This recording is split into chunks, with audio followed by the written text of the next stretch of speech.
imagination, prophecy, enlightenment, and truth.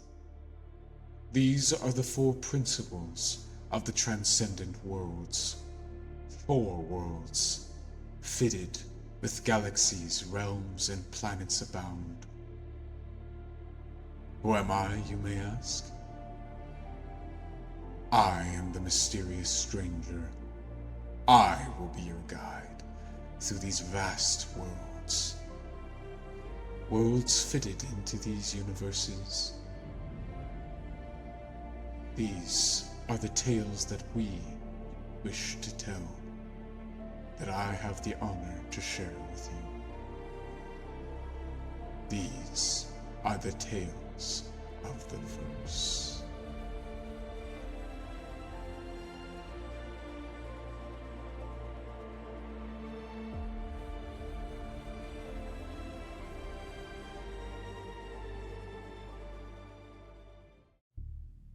If there was an hour to hope, it was certainly now.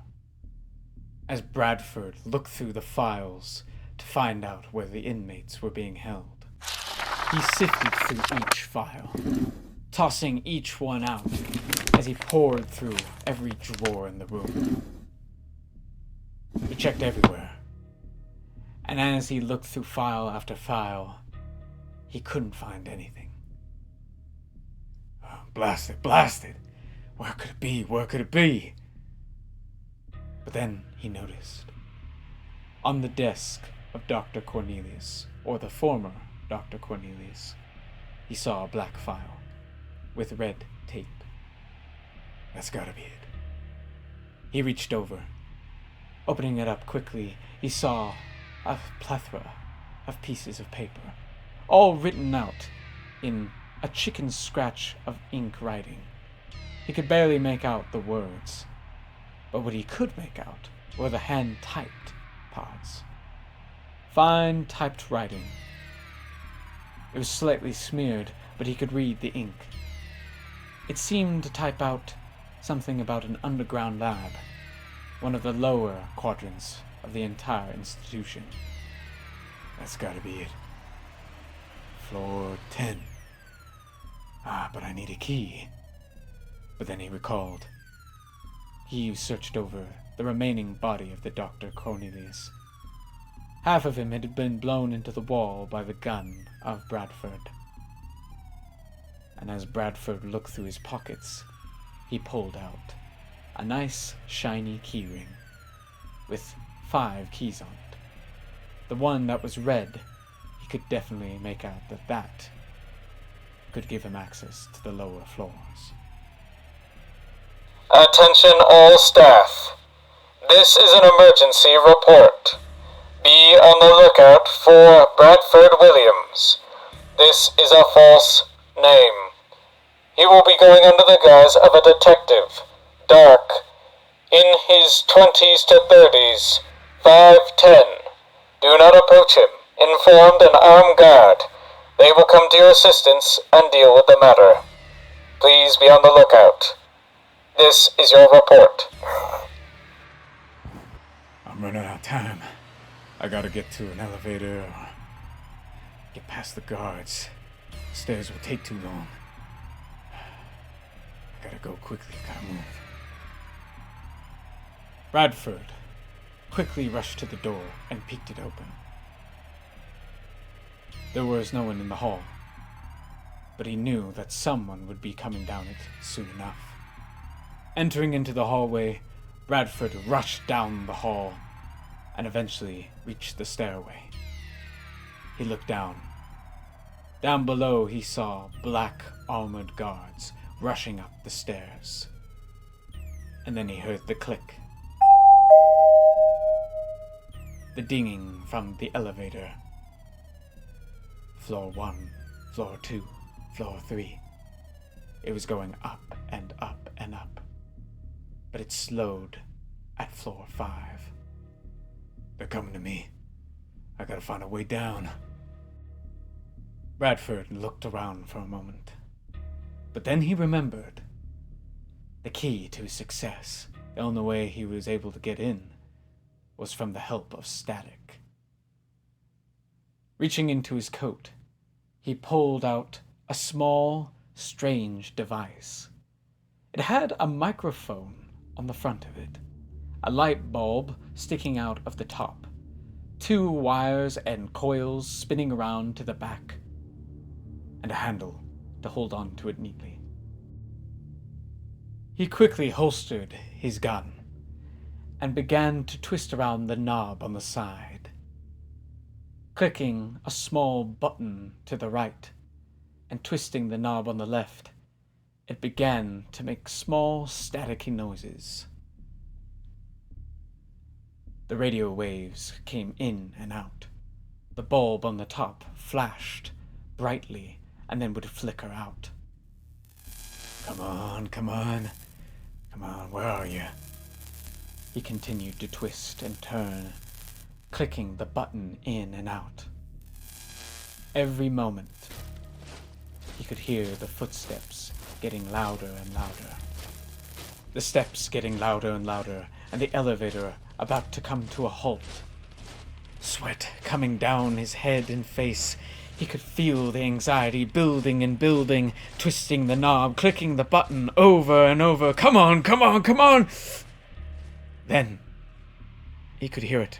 A voice. A girl's voice. A young girl's voice. Going in and out. Radio 101. Remember, all steps lead down. All steps lead down. Remember, the jump to the top, you must blow it down to the ground. Quickly, Bradford thought about the words. All steps lead down. All steps lead down. The way to get to the top must be brought to the ground. He thought for a moment, but then he understood. Reaching for his gun again, he pointed at the steps. Firing 3 shots, it blasted with green and red flashes. The steps to the stairs had been half broken, and as the armed guards came up, they slipped and fell, and they collapsed on one another. He then quickly turned to the elevator and shot 2 shots at the doors before they barely opened.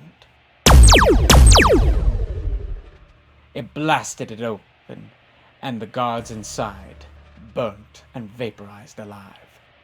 The elevator was compromised. Quickly turning to the stairs, he looked to the radio again, looking to it almost as if it were a divine messenger, guiding him on his way. Remember, to reach the bottom, you must dive deep. Take every step with caution. Listening to the words intently, he followed their every instruction. Bradford rushed down the steps, leaped over the broken half-stairway, and reached the other side. Several armed guards had fallen over, trying to scramble up. Before they could, Bradford fired another barrage of 3 lasers.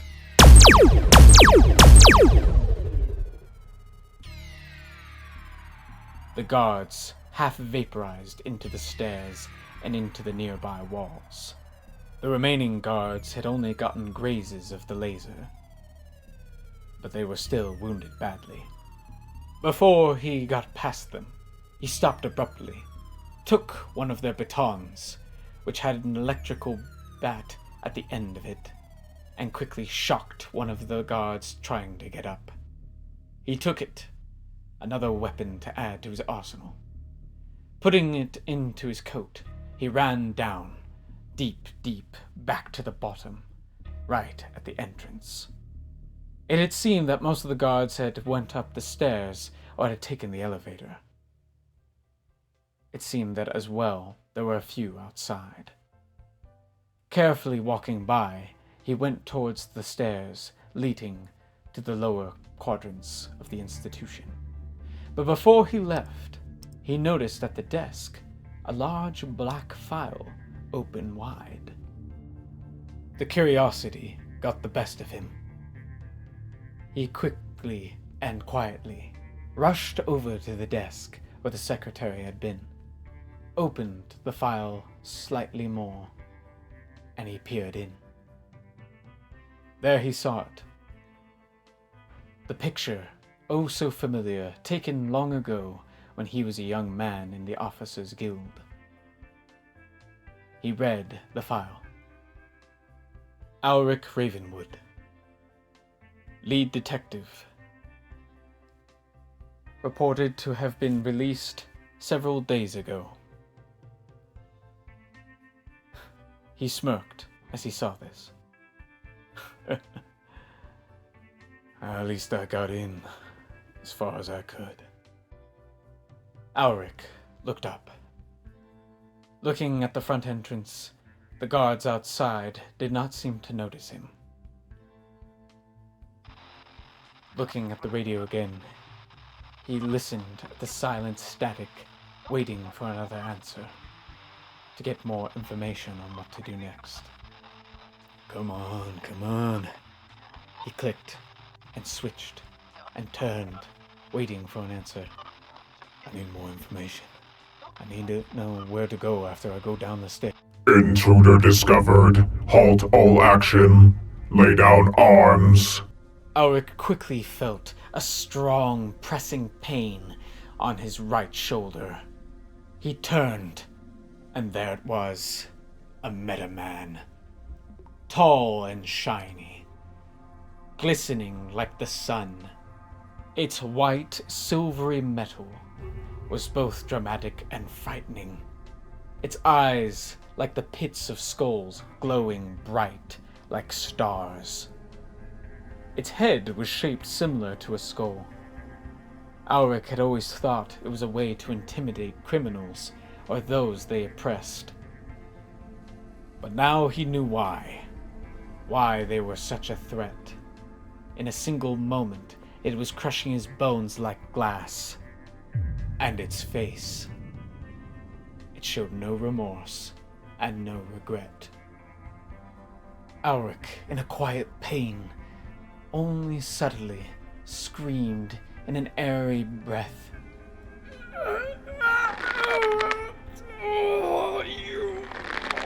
Submit. Do not resist. Or further pain will be displayed. In a quick succession, the radio turned on. Alric glanced at it, and he could hear the words so quietly in a soft static say, Quickly! Reach for gun! Fire! 2 shots! 1, body! 2, door! Now! Dropping the radio, Alric reached into his coat with his left hand, whipping out the weapon.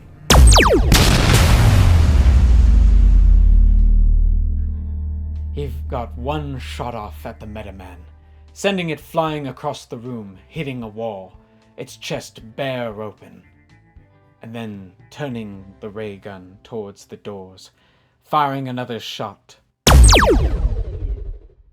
There stood another Metaman, and in that shot, it blew. The colors flashed all over. The atomic energy within it exposed itself, and the door collapsed. The front entrance was closed off. Damn. You couldn't have spoken sooner. Putting away the gun, he lifted up the radio. It was silent again. Well, ain't that just the way? I don't suppose I'm gonna get a better frequency down below. I guess I'll go it alone for now. He tucked away the radio to his right pocket in his coat. He then pulled out his ray gun, pointed it at the dead, decrepit Metaman. It was broken apart, but he still worried it might get back up. He glared distastefully at the flames that changed into different colors, burning from the dead metal corpse of the Metaman. They changed from red to blue to green to yellow to orange to violet to indigo, and they continued to repeat in this pattern. He turned quickly away, ran down the stairs, and from there, he went into the darkness. Some time later, he emerged into a dim light. He'd passed many floors. He seemed to not run into any armed guards. Perhaps they were looking for him in other sections of the building. They did not quite know why he was there, but he knew. He knew who those 2 inmates they had taken some weeks ago. He knew their names. He knew that this was a dangerous mission. If it weren't for S.T.A.T.I.C, he would have been perished way before he had entered into the building. But if it weren't for the radio, if it weren't for the gun, for those papers, he would still have been a goner. He crept quietly through the dim hallway. It was not as clean, nor eye-catching to look at. Each door had numbers, almost scarred into the door itself. They had bright lights coming through the windows of each door, and the doors were bolted shut. He peered into each of them. Strange things. Some too dark to mention. The very few, I could say, were tolerant compared to the things that Ulrich had seen before. Some had cells with people staring at screens, aimlessly, their eyes almost looking like the screens themselves, statically glowing a greenish white light. Others, there were people strapped to walls. Their faces looked as if the blood and water had been drained out of them. They were as thin as skeletons, and their faces sunken. One had the most odd and the most strange of them all. A man, but not a man. His face was elongated, his hair barely there. His arms, thick and strong, muscular. His back hunched so unnaturally, it looked like that of a tumor. And his face almost looked like that of a dog's. He barked violently at the door window.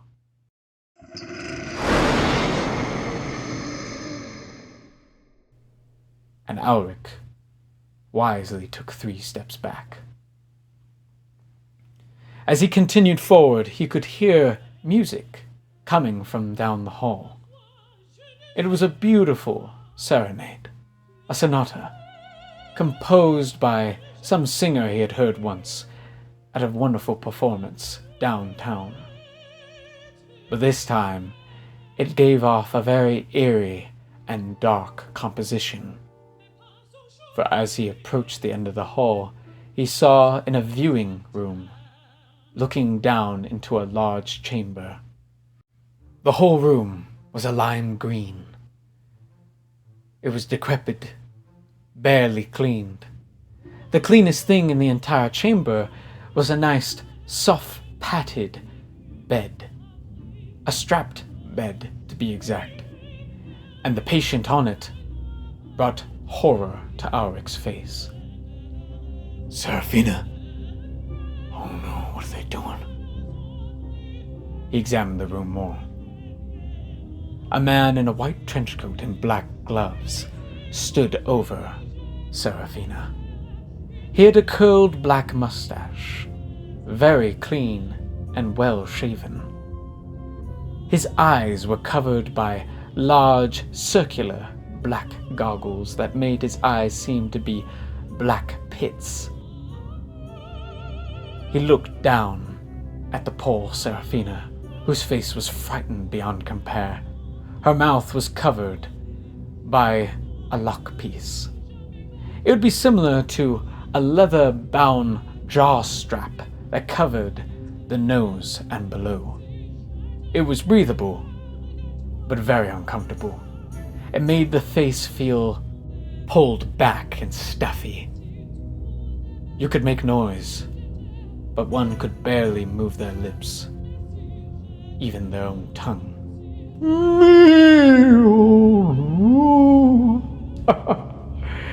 Is it not lovely to listen to such wonderful music while I work? What do you think, dear?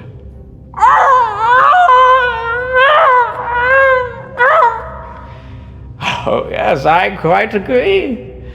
Now let me look at what we have here. He rolled over in his chair and came to a table of small medical tools and a syringe glowing with a strange white-green liquid. On it was a black X, so carefully designed on the syringe that it almost looked like a helix. Now this we will most definitely have to work with. Now, let us see how the procedure will go in a moment.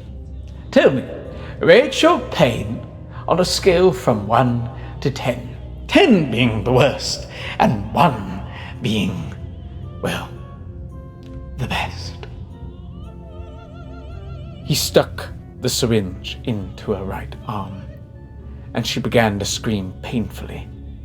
But the screaming got worse as he began to push down the top of the syringe, squeezing it hard. Oh, yes. Very painful.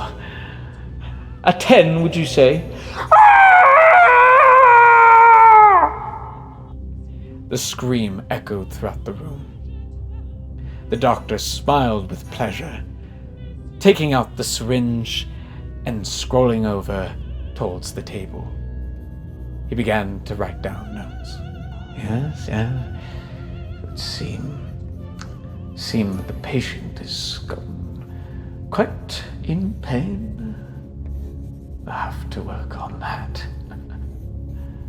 Now we'll come to the tests, and we'll have to bring out that other one in a moment.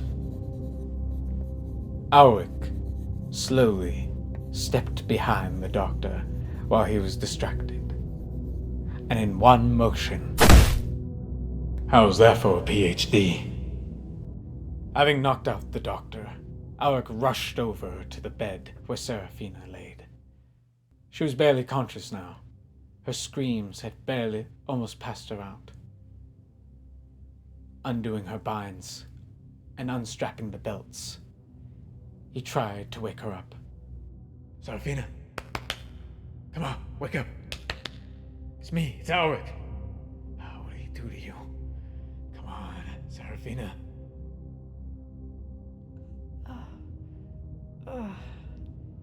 Auric? Is it really you? Yeah, it's me. Come on. We gotta get out of here, sir. Where's Maddox? He's at the third block. Third door. Right over there. Seraphina barely pointed at the door across the room. The light was barely flickering on inside. The door was heavily locked. Bolts and bars and 2 giant locks. How am I supposed to get into that? The doctor's key. It's in his pocket. Auric, in a quick motion, rushed over, pulled out the key, and opened the door.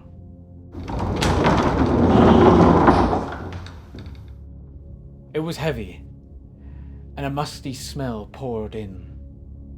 It was worse than the one up in the Dr. Cornelius's room. For this chamber, it smelt almost like rotten flesh, and a dusty smell like that of a room that hadn't been touched in years. And within was Maddox. Maddox, are you all right? He knelt beside him. Maddox's face was pale, just like Seraphina's, and his hands were cold. He, like Seraphina, wore a white jumpsuit, no socks or shoes, bare feet that were as dirty as coal being poured out on a train. What have they been doing to you? You don't want to know, man. It's so good to see you. Good to see you, too. Now, come on, we gotta get out of here. Our window's closing. Can you walk? Yeah, I think I can walk. He lifts Maddox up, and the two of them rushed out, and both lifted Serafina off the bed. They walked slowly out of the chamber, and into a dark hall. In a panic, Auric remembered. The way out. But it's blocked off. Plans have changed. What do you mean? What do you mean plans have changed? Maddox inquired. It's just... The original plan was for me to sneak in here under disguise. Weren't you a detective before? Maddox asked. No. I got released. I suppose somebody didn't want me snooping around too much. When I heard you two got captured, I feared the worst. We're half alive and still half breathing. What do we do now if the plans have changed? Auric thought for a moment. He remembered, but he feared if it would work. He pulled out the radio. He began to tune in again, and as he clicked the button on the side, he spoke to the radio. Come on, Radio 101. I need your help. This is Auric Ravenwood. We're stuck below the Institute, down 45th and 2nd. Come on, is anyone there? No response. Maybe there's another way out of this place. A secret entrance? I feel like the way we got in was not the way you came in. Some other area that we came in through. Serafina? Serafina was curled up on the floor next to the wall. Her body was trembling, sweat pouring out from every part of her body, and small grunts of pain. It hurts. Make it stop. Maddox rushed to her side. Oh, crap. The chills are happening again. Chills? What do you mean? The doctor, he was doing something weird to us. I still feel the pain. It's like warm, cold rushes that come in and out every hour. Let me get a look. Auric leaned in. Kneeling right beside Serafina, he put his hand on her cheek. Trying to comfort her through the pain, he felt her skin as cold as ice. This is bad. We gotta get out of here soon. The entrance I blew up, they're gonna break through it soon. You blew up an entrance? Maddox remarked. You know me. I like to go in style. What was that? They both looked at one another. They've broken in. They're gonna be here any second. We gotta get out. Remember. Try to remember. How did you get into this place? There was a lift. A lift. Something like that. Down one of the halls. Alright. Radio, come in. Radio, come on. Come on, you stupid thing. Then suddenly, they heard it. The clanking of heavy metal feet.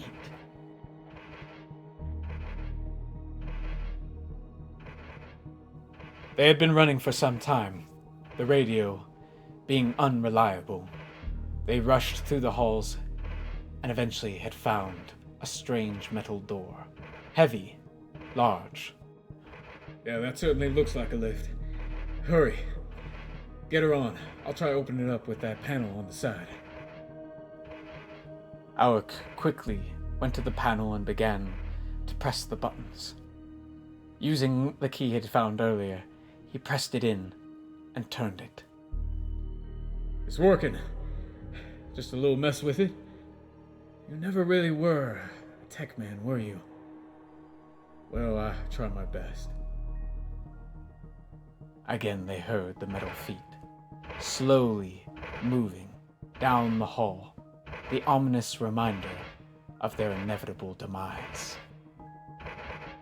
Alright, get her in, get her in! Pressing the top button, they lifted up, and the lift began to slowly move to the top. She's looking pretty bad, Alric. When do you get her to a doctor? I know. I've been assured that once we get to the harbor, we'll be able to get out of here. And the lift began to drag. The sounds of metal grinding against each other. The lift felt heavier. They're on us. One of those scraps of metal is on the bottom of the lift. Oh. And I thought we were just cutting a break. Alright. I'll shoot the top. We're gonna have to climb. She's in no condition. There's a ladder. We'll take it from here. It's our best bet. Blasting the top roof open. They climbed up, scaling the ladder with a determined speed, so unnatural that it was almost a miracle. The three of them continued to hope that reaching the outside would be better than the dark chamber they were now being chased in. I think I could see a top. I think I see it too. Alright, keep going. They're almost onto us.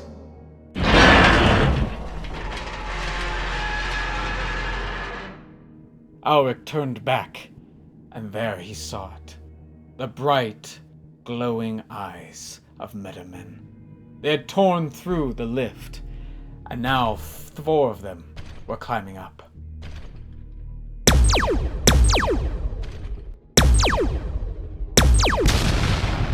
Alric fired 4 shots, 3 of which missed, but one was lucky enough to hit a Metaman, sending him flying down to the lift, exploding and causing the other 3 to slow down.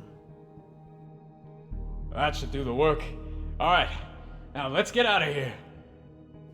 The 3 of them slowly opened up one of the lift doors and got through.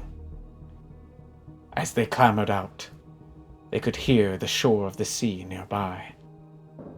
The 3 rushed down a dark tunnel, barely noticing anything about the interior. They ran and ran, but all 3 were very tired, too tired to keep going, and eventually they slowed down. Come on. We gotta keep going.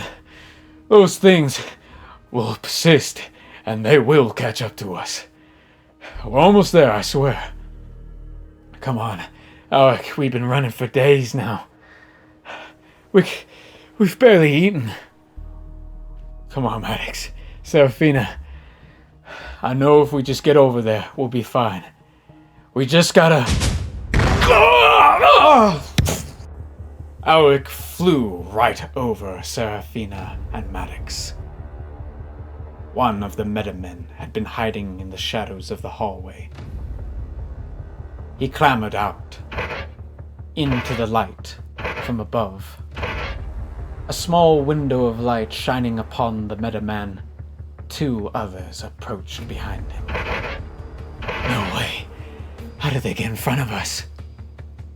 Resistance is futile.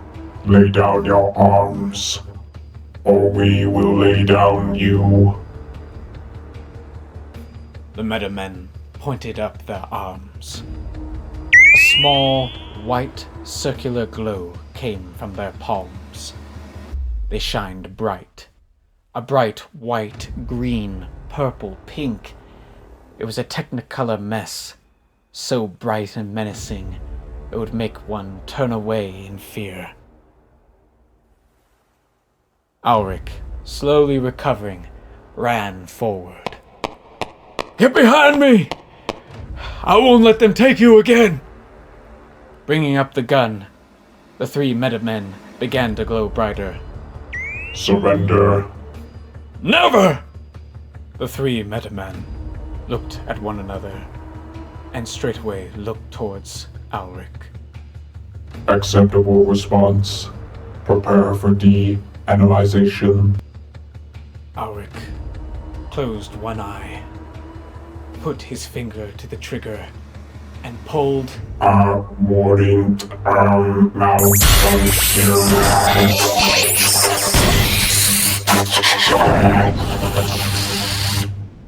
The front meta-man collapsed and broke apart, shattering into pieces, energy blasting from it.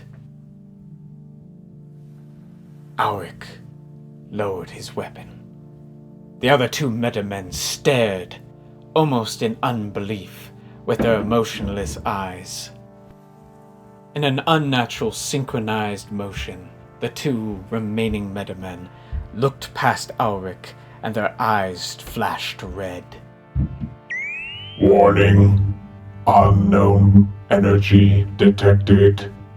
They lifted their hands and pointed and began to flash 2 shots of energy that fired right past Ulrich. Regardless, Ulrich ducked. But as he noticed that nothing had happened, he turned behind him. The shots of energy did not harm his friends either. Something even more extraordinary was occurring. Serafina had her hand raised, her eyes glowing the whitish green that he had noticed throughout the entire institution. Her hair floating, and even her own body hovered above the ground. Swirls of round, whitish light continued to echo from her hand, like that of sonar. She said nothing, but in one flash she flicked her hand, sending one of the meta-men into the other and blowing them up in one motion.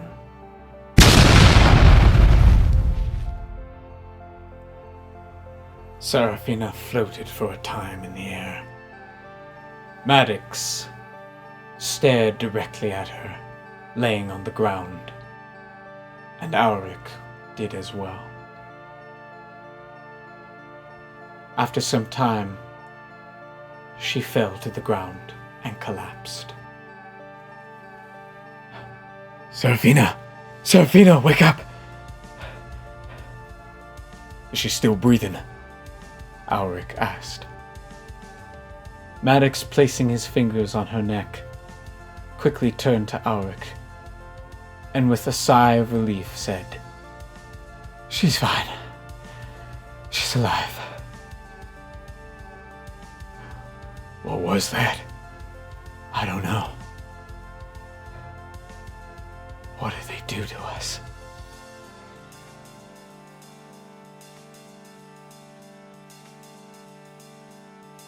What had happened to them indeed? Unexplained and unknown. But hope often brings its mighty miracles in the moments we least expect it, in extraordinary and unseen times. And because of this, it is in the Transcendent Worlds that we find that hope comes in all shapes and sizes, even from the worst of circumstances.